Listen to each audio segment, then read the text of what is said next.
Bienvenidos al especial sobre la COVID-19. El coronavirus acapara todas nuestras conversaciones. En el programa de hoy abordaremos los diversos modos en que la gente está usando la pandemia para su beneficio. Empezamos en Nairobi, la capital de Kenia.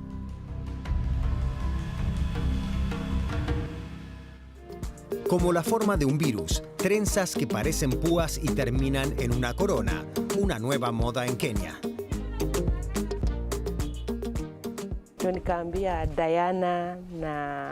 Incorporo el aspecto del coronavirus a la peluquería.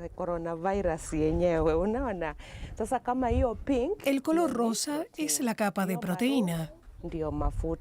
El marrón es la de grasa y el zigzag es la corona. Quiere llamar la atención sobre la pandemia y concienciar a sus vecinos sobre el virus. Con el peinado del coronavirus queremos recordar a la gente que mantenga la distancia, lleve siempre mascarilla y se lave las manos con frecuencia. Como los colegios en Kenia están cerrados, Mabel Etambo tuvo que enseñar a sus hijas todo lo que sabía sobre el virus y advertirles de tomar precauciones. Me gusta el peinado. Alerta de que la pandemia es algo real, que debemos tomarla en serio. Un fotógrafo está ayudando a popularizar esta moda y con sus fotos revela también que en el barrio marginal de Kibera hay mucho talento por descubrir. El coronavirus me ha dotado de un nuevo talento. Ya me he hecho famosa. No lo esperaba y ahora estoy hasta en la tele. Hay mucha gente que me llama y me pregunta cómo surgió el peinado. El peinado del coronavirus tiene éxito también porque es bastante barato y demuestra que una buena campaña de información no necesita siempre mucho dinero.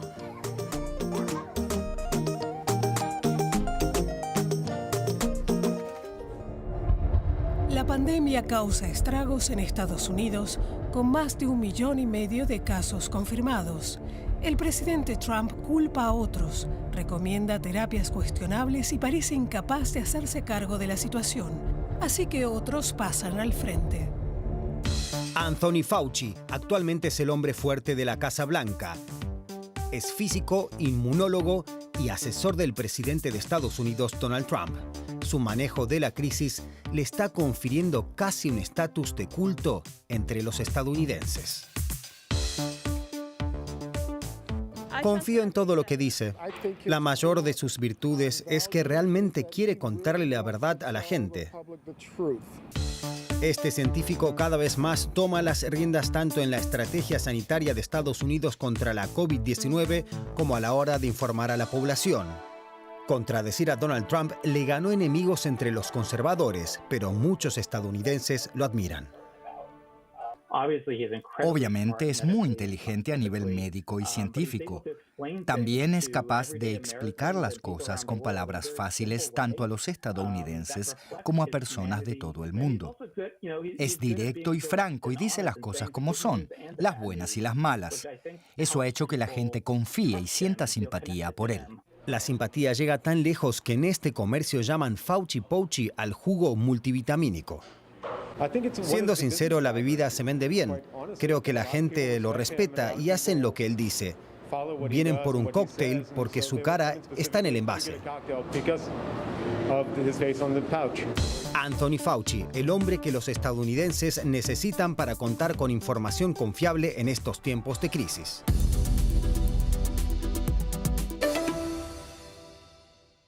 Las medidas contra el coronavirus del gobierno alemán cuentan con una gran aprobación. Sin embargo, en los últimos días y en las últimas semanas se han visto también protestas en grandes ciudades en Alemania, aquí en Berlín, en Stuttgart o también en Múnich.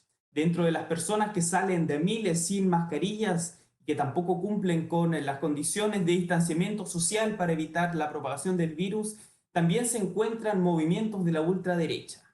Queremos concentrarnos en este último grupo con Franco de Ledone. Él es doctor en comunicación de la Universidad Libre de Berlín. Muy buenos días. ¿Qué tal? Buenos días. ¿Quiénes son estas personas que salen a las calles a protestar contra estas medidas anticoronavirus? Bueno, es un grupo de personas bastante heterogéneo, si bien existe una identificación clara de personas relativas a todo lo que sería la escena de la ultraderecha, ¿no? Con neonazis, con votantes y simpatizantes del Partido Alternativo für Deutschland, ¿no? AfD, el partido de derecha radical aquí en Alemania. También es cierto que hay otras personas que están caminando en conjunto con esta gente. Hay gente que cree, por ejemplo, en teorías conspirativas, hay gente que expresa un descontento muy grande con estas medidas, más allá de si están justificados o no. Lo claro es que en este grupo caminan en conjunto diferentes grupos de personas y tipos de, digamos, de intereses, todos al mismo tiempo. Usted es el coautor de un libro que se llama Factor AfD. ¿Qué rol juega el Partido Populista de Derecha en estas protestas, en estos movimientos?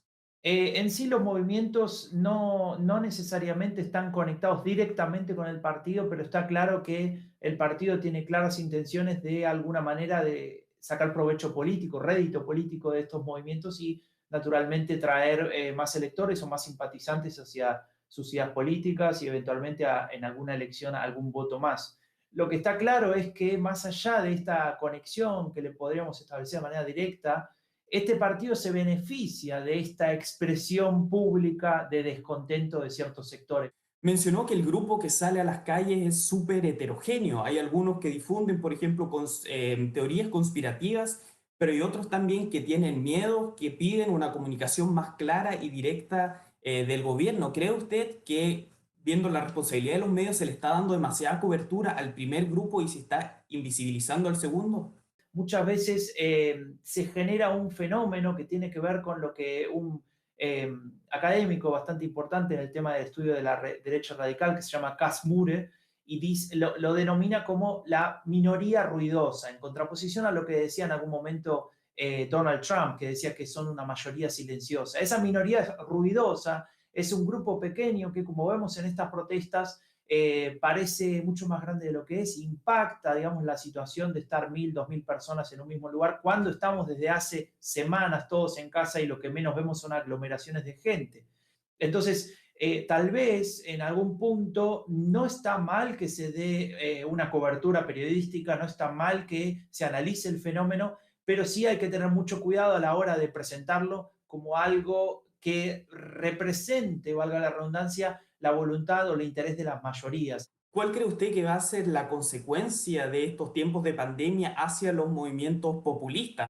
Bueno, luego de la cuarentena seguramente vamos a tener una vuelta, entre comillas, a la normalidad de la política, es decir, donde en aquellos lugares donde se había dado un consenso amplio entre las fuerzas políticas va a empezar a haber discusiones y en particular estas posturas más extremistas, en este caso la derecha radical, la derecha populista, que muchas veces simplifica el análisis y la situación, digamos, en determinados conflictos, en determinadas situaciones complicadas, va a aparecer como una voz opuesta a la de los partidos tradicionales, como siempre se ha presentado, pero en un contexto de crisis económica muy fuerte, ¿no? Todos los países del mundo van a caer en términos económicos y esto va a generar aumentos, por ejemplo, en Latinoamérica de los niveles de pobreza, ya lo decía la CEPAL, de los niveles de pobreza extrema también en varios puntos porcentuales, y esto significa un caldo de cultivo para partidos que ofrecen este tipo de propuestas muy reduccionistas, que dicen que tienen la solución para todo. Franco de Ledone, doctor en comunicación de la Universidad Libre de Berlín, muchísimas gracias por esta conversación.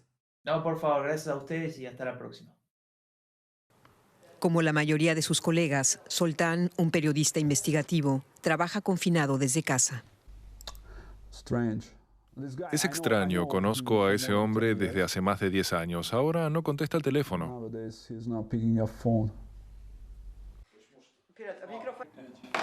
Lo que dificulta informar no es quedarse en casa, sino que sus fuentes ahora sean reticentes a hablar.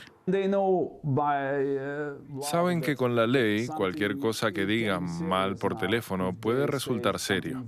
Por eso no lo hacen o no desean hablar. Zoltán se refiere a la enmienda al Código Penal que impone penas de prisión de hasta 5 años por difundir lo que el gobierno considera información falsa. Esta disposición forma parte de los poderes de emergencia sin limitación temporal. Escribe para Nepsava, un pequeño diario con una difusión de 20.000 ejemplares. Los periódicos como Nepsava están siendo cada vez más atacados.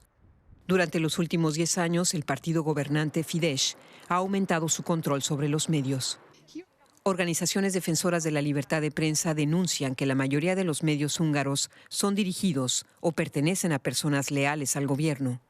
Sobre la nueva ley hablamos con Agnes Urbán, quien trabaja para Mertek, un monitoreo de medios. Su trabajo consiste en evaluar las medidas que afectan a los medios.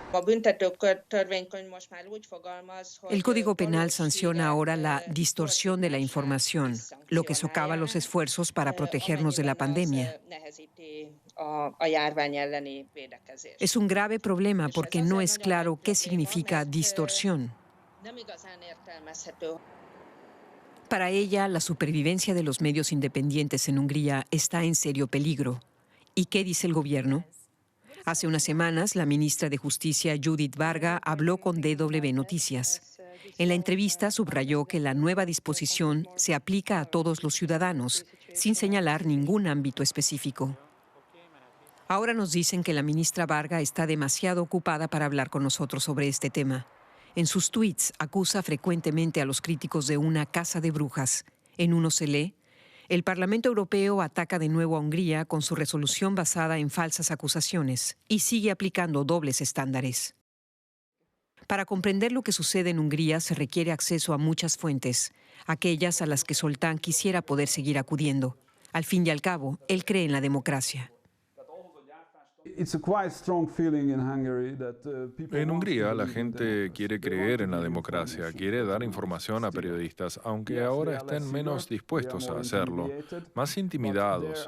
Pero en definitiva hay fuentes y personas que quieren ayudar. Esta también es una obligación para mí, para hacer mi trabajo.